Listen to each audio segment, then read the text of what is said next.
Could the US use crypto and stablecoins to devalue its $37 trillion debt? At the recent Eastern Economic Forum in Russia, one of President Vladimir Putin's closest advisors made a striking remark. He suggested that the United States is preparing to use cryptocurrency, crypto and stablecoins to secretly devalue its entire $37 trillion debt. The advisor claimed that the US is plotting to put this debt into a crypto cloud to reset the financial system, essentially pushing the risk onto the rest of the world. While this may sound like a crazy theory, a similar idea was previously brought up by billionaire CEO of MicroStrategy, Michael Saylor. He even advised President Donald Trump to dump all the US gold and buy Bitcoin. Dump your gold. Sell all the US gold. Buy Bitcoin. Then the trade is free because you could buy 5 million Bitcoin for the cost of the gold. You will demonetize the entire gold asset class, and our enemies hold gold in their banks, so their assets would go to zero. Our assets would go to $100 trillion, and we would control the world's reserve capital network, as well as the world's reserve currency network. The $37 trillion question is this feasible? And would it actually work? The answer is that not only is it effective, but it may be inevitable, though perhaps not exactly in that scenario. This article will help you understand precisely what Putin's advisor said and how the US might use stablecoins and Bitcoin to devalue its massive debt. What did Putin's advisor say? The person who made the statement is Anton Kabakov, a senior advisor to Russian President Vladimir Putin, who has held the position for over a decade. Mr. Kabakov often assists with Russia's messaging at major events like the Eastern Economic Forum. In his speech, he stated that the US is attempting to rewrite the rules of the gold and crypto markets, and the ultimate goal of the United States is to push the entire world into what he called the crypto cloud. Once the world is there, he claims the US will move its huge $37 trillion national debt into assets like stablecoins and then devalue them, essentially wiping the slate clean. What does devaluing debt actually mean? So, what exactly does devaluing debt mean, and how does it work? Imagine the entire world is only worth a single $100 bill. I borrow all of it. Now I owe and must repay it.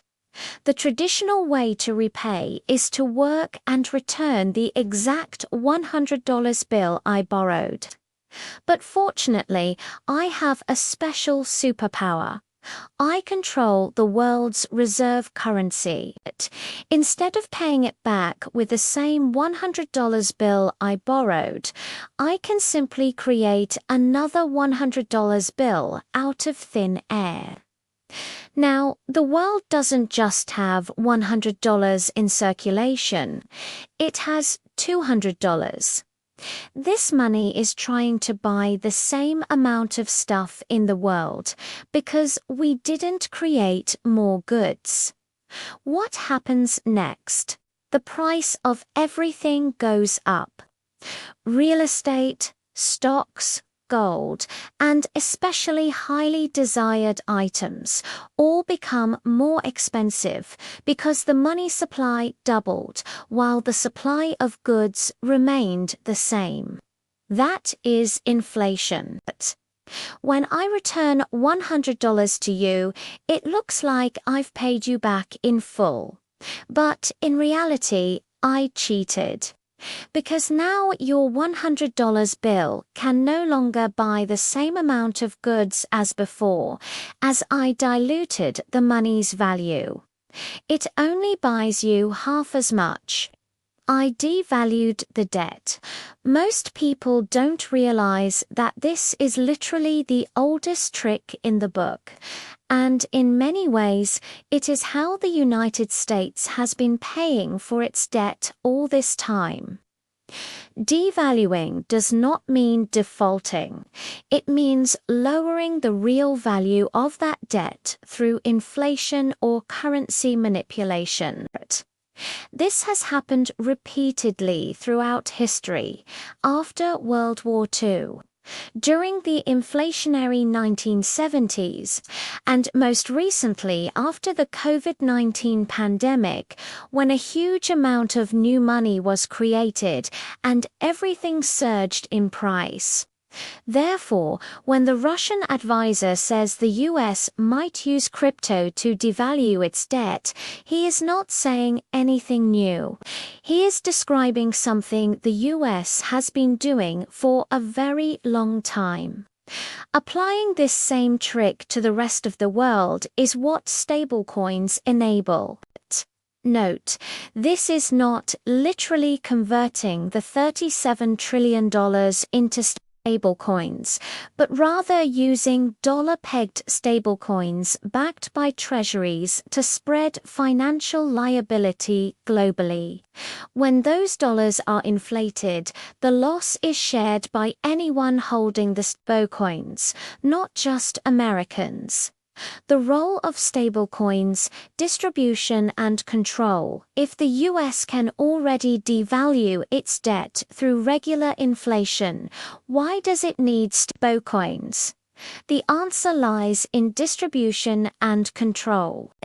When the US inflates the dollar, the domestic economy feels the pain immediately.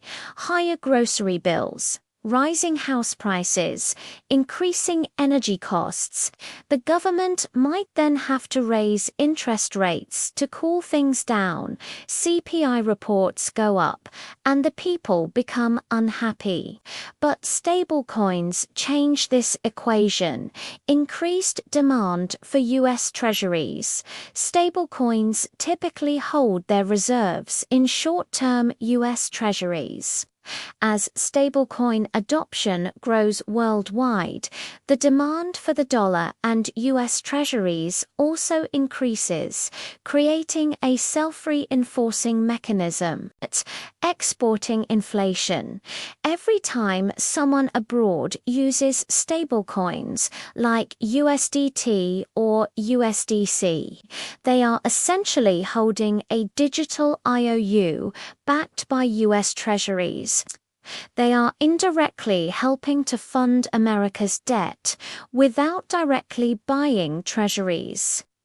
If the US devalues its debt through inflation, the burden does not just hit American citizens, but is exported globally through the stablecoin system.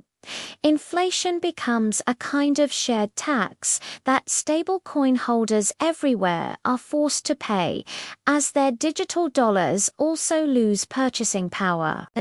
Neutral cover. Stablecoins can be created by private companies, not just the government. This helps them avoid the political baggage associated with the Federal Reserve, Fed, or the Treasury.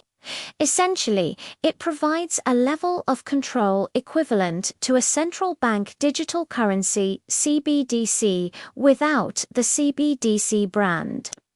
Why is the world worried?